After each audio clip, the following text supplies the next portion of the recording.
비아그라를 같이 처방해달라는 분들이 간혹 있어요. 근데 그렇게 두 개를 같이 먹어도 되나요? 이게 연결이 돼 있잖아요. 손짓이 너무 디테일하셨어요. 텐트 부실 겁니다. 좀 욕심쟁이네요. 두 개 다 잡겠다는. 우리 욕심쟁이.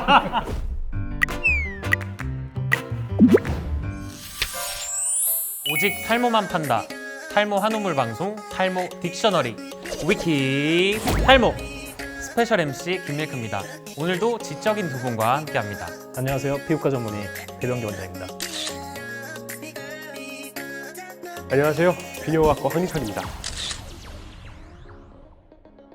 오늘 아침에도 제가 탈모약을 먹었는데 탈모약을 먹을 때마다 늘 이걸 먹어야 되나 말아야 되나 고민이 많이 돼요. 먹으면서도. 근데 탈모약 처방받으러 오시는 분들의 제일 큰 고민이 뭔가요? 솔직히 말해도 되나요? 네, 부작용에 대한 얘기를 어마어마하게 많이 염려하시더라고요. 그렇죠. 아무래도 이제 직접 몸에 들어가는 거다 보니까. 이게 사실 성기능 장애 얘기로 이제 들어가면 정확히 이제 나눠야 될 게 성기능과 생식기능은 다른 거다. 그러니까 성기능은 흔히 얘기해서 발기가 잘 안 된다든지 성욕구, 그러니까 감퇴, 그 다음에 뭐 사정장애 뭐 이런 게 있을 수가 있고, 생식기능은 정말 이제 쉽게 얘기해서 아기를 가지는데 혹시 문제가 생기거나 임신한 그 와이프한테 문제가 생기거나 혹은 기형아 뭐 이런 여러 가지 얘기를 안 할 수가 없겠죠. 사실 성기능 쪽은 저보다는 그 황수철 원장님이 더 근데 사실 그 탈모약 부작용으로 뭐 비뇨학과 찾는 분들 계시죠. 근데 또 되게 애매한 게 있어요. 애매한 게 정말 이 탈모약 때문에 발기부전이라든지 이런 게 생기는지 아니면 다른 어떤 요건 때문에 생기는지는 모르거든요. 발기라고 하는 거는 사실 성기로 가는 혈관에 피가 이렇게 몰려야 되는 거기 때문에 당뇨나 고지혈증처럼 이런 대사증후군이 있거나 남성 호르몬이 좀 떨어졌거나 다른 요인들도 있을 수 그렇죠. 있네요. 다른 요인이 있기 때문에 이거를 감별하는 게 필요해요. 근데 그런 걸 감별하기 위해서 저희 비뇨의학과 의사가 있는 거거든요. 비뇨의학과 선생님 모셨으니까 네네네. 그냥 솔직하게 속 시원하게 한번 여쭤보겠습니다. 밀크 씨의 고민인 거죠? 모두의 고민이라고 아, 하겠습니다. 네, 네. 탈모약을 먹다 보면은 이제 아침에 이제 텐트가 잘 안 쳐진다. 또 뭐 성적인 그런 야한 생각들이 잘 안 나고 욕구가 떨어진다 이런 얘기가 있는데 어떻게 보시나요? 사실 틀린 얘기는 아니죠. 근데 텐트는 캠핑장 가서 치면 됩니다. 사실 야한 생각이 안 드는 것까지는 아니에요. 왜냐하면 이 욕구에 대한 문제는 남성 호르몬의 문제거든요. 네. 남성 호르몬의 작용을 욕구기에 작용하는 건 아니에요.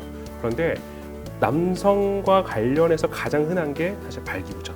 뭐 성욕이 좀 떨어지는 경우도 있죠. 발기가 아무래도 안 되다 보니까. 네. 발기부전에 대한 염려가 있긴 있죠. 있긴 있어요. 근데 정말 드물어요. 드물고 막 염려하실 정도의 그런 네. 거는 아닌 것 같아요. 그런데 탈모약 먹고 실제로 잘 발기가 안 된다는 분들이 꽤 있거든요. 저는 뭐 문제가 없었지만 그 심지어는 어떤 분들은 아예 비아그라를 같이 처방해달라는 분들이 간혹 있어요. 근데 그렇게 두 개를 같이 먹어도 되나요? 그 뭐 상호작용을 하지는 않는 걸로 알고 있습니다. 그래요. 네. 괜찮아요. 충분히 할 수 있는 네. 성생활이 이렇게 좀 섹슈얼리 액티브한 분이라면 네. 이렇게 저용량의 타다라피를 매일매일 드시는 것도 권유를 해드리거든요. 아. 그러면 뭐 텐트 부실 겁니다. 그럼 욕심쟁이네요. 두 개 다 잡겠다는. 우리 욕심쟁이. 네. 저는 근데 그 목적을 약간 의심했어요. 이게 비아그라를 파기 위해서 저런 얘기를 하는 것이 아닌가. 왜냐하면 사실 제가 이제 경험상 보면 정말 이제 성적인 문제 때문에 약을 중단할 정도 되시는 경우는 사실 잘 없어요. 오히려 약을 중단을 한다면 네. 여성 유방 이런 건 진짜 약을 끊어야 되는 경우 더 여유증. 불편하죠. 여유증. 그다음에 이제 고환 통증 이런 건 정말 약을 끊어야겠죠. 하지만 이 성기능은 굉장히 주관적인 거고 그때그때 좀 다를 수가 있기 때문에 만약 이 약으로 효과를 보셨으면 그 효과가 더 좋지, 그러니까 약을 포기할 정도의 그런 기능 장애가 오는 거는 저는 아직까지는 경험하지 못했습니다. 그리고 어떤 분은 이제 탈모약을 드시면은 정액이 좀 묽어진다는 얘기가 또 있는데 어떨까요? 정액이 묽어진다는 건 정자수의 감소나 이런 거를 아마 말씀하시는 것 같은데 저건 이제 생식기능 쪽이에요. 성기능 저희가 계속 얘기했던 발기부전 이쪽을 넘어서 아기를 낳는 데 문제가 생기냐기 때문에 네. 어떻게 생각하세요? 그러니까 사실 저 질문 저도 많이 받는 건데 네. 이래요. 일단 약을 쓰게 되면 약전에 같은 경우에는 사정량이 좀 줄 수는 있죠. 사정장애라고 하는 게 네. 어떤 조루나 지루 이런 걸 얘기하는 게 아니라 정액의 양이 이렇게 볼륨이 좀 줄 수는 있어요. 근데 볼륨이 준다 하더라도 이게 정자가 이렇게 가는 걸 막는 건 아니거든요. 네네. 사정을 하는 횟수가 더 중요할 것 같아요. 아, 오히려. 자주 이제 배출을 그렇죠. 하면은 왜냐하면 정말 드물기 때문에 저건 정말 1% 네. 미만의 일이에요. 아. 그래서 너무 걱정하지 않으셔도 좋을 것 같아요. 그러면 원장님이 생각하시는 적정 횟수는 어느 정도인가요? 적정 횟수는 어느 정도인가요? 무슨 횟수? 적정 횟수요? 네. 무슨 횟수요? 약은 하루에 한 번씩 드시는 거고요. 네. 그리고 텐트는 아침마다 치신다고. 그럼 배출은요? 그거는 뭐 이제 좀 엄밀하게 말씀드리면 네. 일상생활에 무리가 없다면, 네. 건강에 문제가 없다면 뭐 원하시는 대로 하시면 됩니다. 남성 호르몬이 이제 탈모에 영향을 준다고 하는데 자기 위로를 많이 하면 남성 호르몬이 많이 나오잖아요.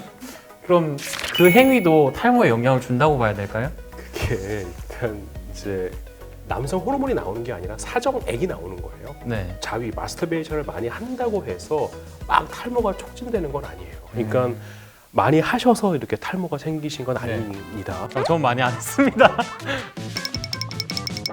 지금 약 한 5, 6개월 5개월 네, 드셨다고 5개월, 하셨죠? 뭐 느끼시는 부작용이 혹시 있어요? 지금은 없어요. 없으시죠? 정확하게 말씀을 드리면 플라세보 다들 아시죠? 플라세보 네. 무슨 뜻인지 아시죠? 생각하는 대로. 그렇죠. 약이 아니고 그냥 물을 먹더라도 그게 약이라고 생각하고 먹으면 실제로도 효과가 있는 그만큼 이제 사람의 어떤 생각, 마음 이게 되게 중요하다는 건데요. 그 반대가 노세보 효과예요. 네. 그러니까 이 약을 먹는 사람한테 한 군한테는 이 약의 부작용을 전혀 얘기해주지 않고 한 군한테는 이 약의 부작용이 성기능 장애가 있다는 걸 알려주고 나서 나중에 과연 이 두 군에서 어느 쪽에서 성기능 장애가 생겼냐. 네.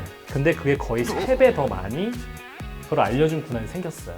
제가 이거 제 고백이 그 의대 다닐 때 이제 뭐 소화기 내과를 공부를 해요. 네. 소화기 내과 질환을 딱 보는데 다 제 얘기인 거예요. 그러니까 제가 스스로 제가 위암을 진단한 적이 있어요. 나는 위암이다. 내시경 했더니 너무 건강하다는 거예요. 그러니까 이게 뭐예요? 알면 알수록 병이 되는 거예요. 쉽게 말하면. 부정적인 생각, 이 심리적인 약은 것도. 심리적인 게 분명히 있고 네. 그리고 성 기능은 더 잘 아시겠지만 네. 이게 연결이 돼 있잖아요. 연결이 돼 있기 때문에 당연히 손짓이 너무 디테일하셨어요. 네, 긍정적인 마음을 가지시는 게 좋을 것 같습니다. 그러니까 먼저 걱정을 사서 할 필요가 없다는 말씀이시죠. 이제 표정이 좀 밝아지시는 것 같아요. 밀크씨께서. 예. 마지막으로 탈모약 부작용을 걱정하시는 분들에게 한 말씀 부탁드릴게요. 제일 중요한 거 아는 게 독이다. 너무 깊이 알려고 하지 말라. 그리고 만약에 의사 선생님한테 이런 얘기를 다 못 드실 거예요. 저희가 이렇게 얘기하는 것만 해도 굉장히 오래 걸리잖아요. 네. 문제가 생겼을 때 물어보시면 돼요. 선생님이 한 말씀은? 부작용 정말 걱정하지 마십시오. 네. 예. 그 말씀 드리고 싶습니다. 그게 핵심이네요. 그렇죠. 여기 뭐 산 증인이 계신데요. 네, 밀크씨. 맞습니다. 네. 근데 밀크씨가 본명이에요? 아니에요. 왜 밀크예요? 우유를 좋아해가지고. 우유를 좋아해서 밀크?